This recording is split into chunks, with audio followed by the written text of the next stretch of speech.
ایک تو اس کی آنکھیں دیکھنا مہار، اوپر سے وہ رو کر رہی صحیح ہمت بھی توڑ دیتی تھی۔ کیا بچکانا رویہ ہے یہ زرخوف؟ 3 دن بعد بلکہ 2 دن رہ گئے ہیں تمہارے نکاح میں اور تم غائب ہو۔ تمہیں اندازہ ہے مجھے کیا کیا جواب دینے پڑ رہے ہیں؟ اوپر سے جب بھی تم سے بات کرو تمہارے نخرے ہی الگ ہوتے ہیں۔ وہ برس پڑی تھی۔ 4 روز سے وہ مسلسل اسے فون کرتی رہی تھی اور بات کرنے والی ان کی بیٹی نہیں تھی کہ وہ جان نہ سکی۔ اللہ غارت کرے اس ٹیکنالوجی کو۔ آئی ایم سوری ممی، میں جلدی آ جاؤں گی۔ زلطان تمہارے ساتھ ہے نا؟ فون دو اسے، میں اب تمہارے ڈرامے نہیں سن سکتی، اس سے بات کرواؤ۔ ممی زلطان یہاں نہیں ہے۔ وہ سنبھل گئی تھی۔ حسن، زبراج، زلطان کوئی تو ہوگا، بات کرواؤ میری۔ وہ ایک آل بوائز ٹرپ تھا ہانی، تم ان کے ساتھ کیا کر رہی ہو؟ شیان کو برا لگ سکتا ہے۔ زرخوف کو مزید رونا آنے لگا۔ کاش یہ کوئی ٹرپ ہوتا، کاش کاش کاش۔ ممی آپ حسن سے بات کریں۔ اس نے فون جبل کی طرف بڑھایا جب سلطان برق رفتاری سے چھین کر کان سے لگا گیا تھا۔ ہیلو آنٹی، کیسی ہیں آپ؟ جبل کی سخت نظروں کی پرواہ کیے بغیر وہ حشاش پشاش انداز میں بولا، یہ مجھ سے ناراض ہے، بس اسی لیے کہہ رہی تھی میں یہاں نہیں ہوں۔ اس نے سامنے سے ان کی کوئی بات سنی۔ آنٹی اب بالکل فکر نہ کریں، ہم کل آ جائیں گے۔ جی جی، وہ شادی سے بالکل راضی ہے، اسے بھلا اب کیا اعتراض ہو سکتا ہے؟ وہ کن اکھیوں سے زرخوف کو ہی تک رہا تھا۔ ایسی کوئی بات نہیں آنٹی، اس نے ہم سے ایسا کچھ نہیں کہا، بہت خوش ہے وہ، بلکہ خود بھی جلدی آنا چاہتی ہے۔ آئی ایم سو سوری، ہماری وجہ سے ہوا یہ سب۔ 1-2 باتیں مزید سننے کے بعد اس نے فون رکھ دیا تھا۔ جبل کی طرف موبائل بڑھاتے ہوئے اس کے تاثرات واپس سرد ہو چکے تھے۔ ذرا سا جھک کر اس نے جبل کی پستول زرخوف کی گردن سے ہٹائی اور اس کا ہاتھ پکڑ کر اسے کھڑا کیا۔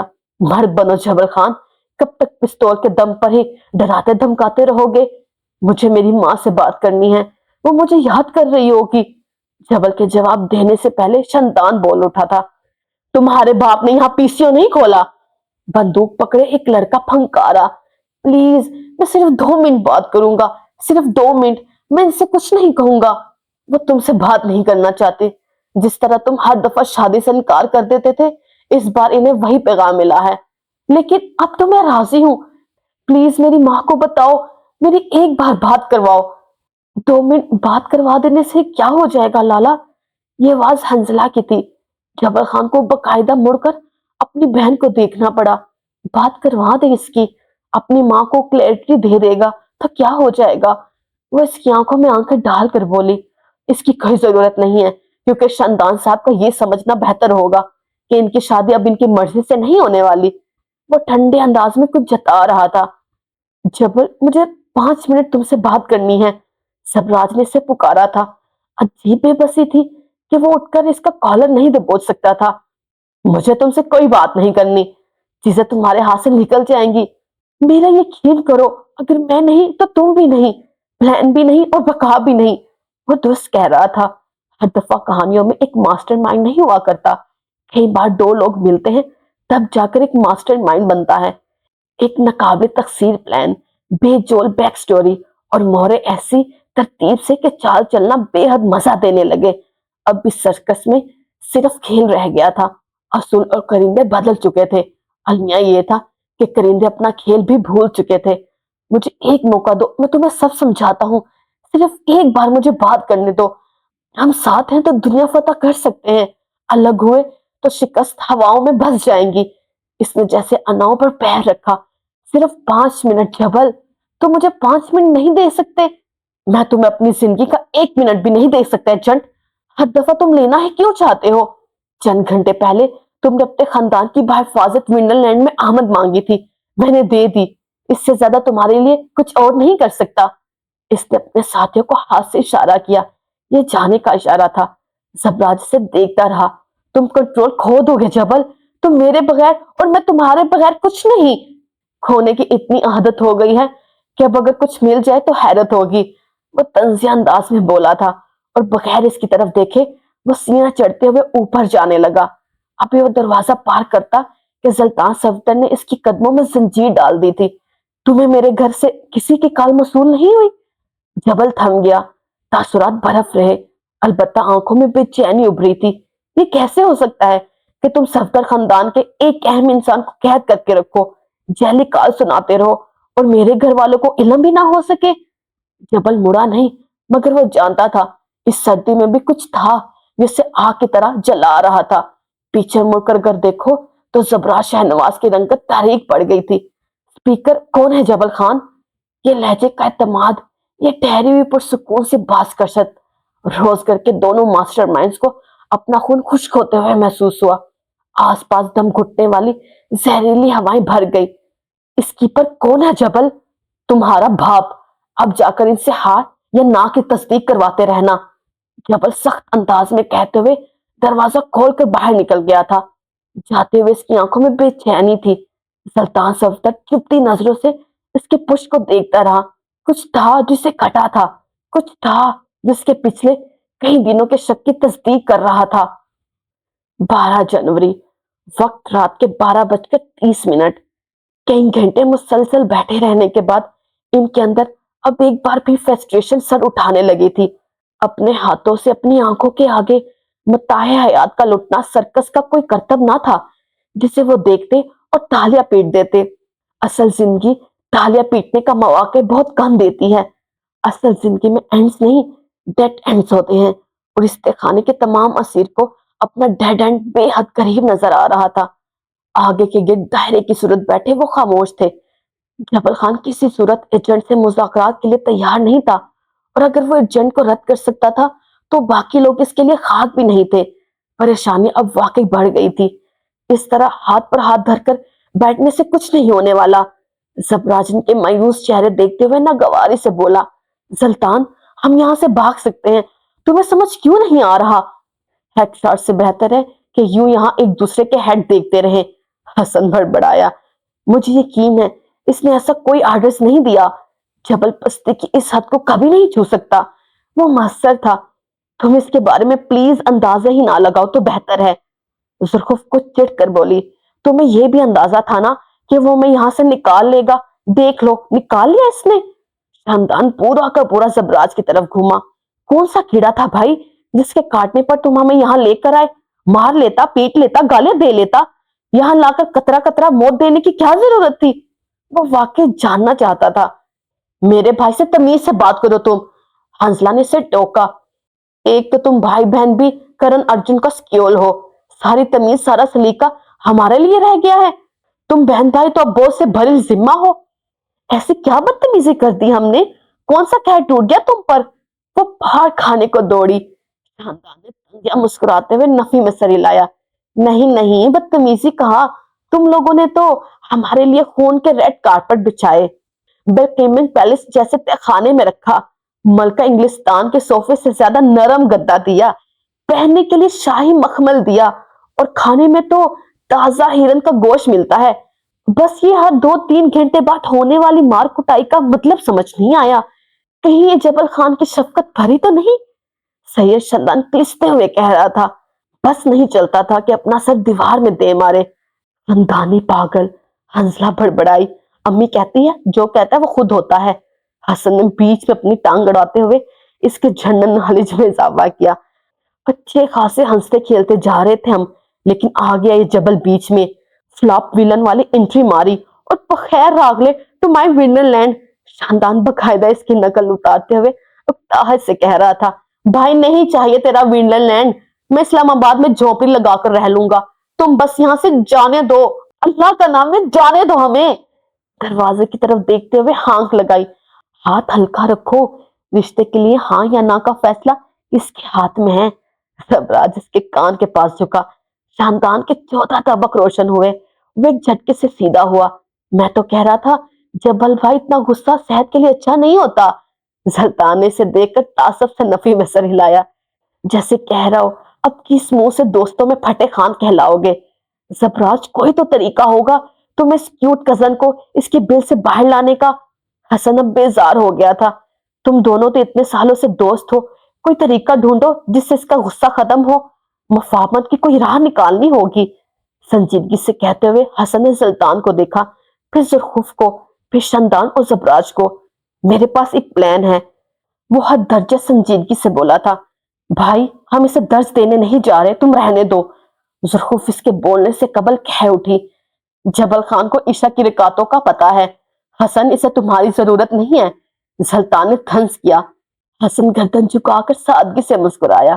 کئی لمحے بعد جب اس نے گردن اٹھا کر انہیں دیکھا تو اس کی آنکھیں مختلف تھی. وہ شاندان کو دیکھ رہا تھا. تم نے مجھ سے کہا تھا نا کہ اس گروپ میں کیوٹنس نہیں کمیونٹی کی بنا پر داخلہ ملتا ہے. تمہیں کیا لگتا ہے 10 سال اس کوالٹی کے بغیر تم لوگوں کے ساتھ گزارا کیا ہے؟ وہ ایک بار پھر ہنسا تھا. میرے پاس واقعی پلان ہے. اور وہ پلان کیا ہے؟ شیطان کو تجسس سے آگے کو ہوا. ہمارا آخری غلط کام. وہ سرگوشی نامہ انداز میں بولا. وہ فکر سوچے غائب ہوئی. چہرے پر بشاشت لوٹ آئی. وہ چاروں آنکھوں سے مسکرانے لگے. کم سے کم شیطانی کاموں میں شیطان بھی ان کا ثانی نہیں تھا. یاری رک جائے.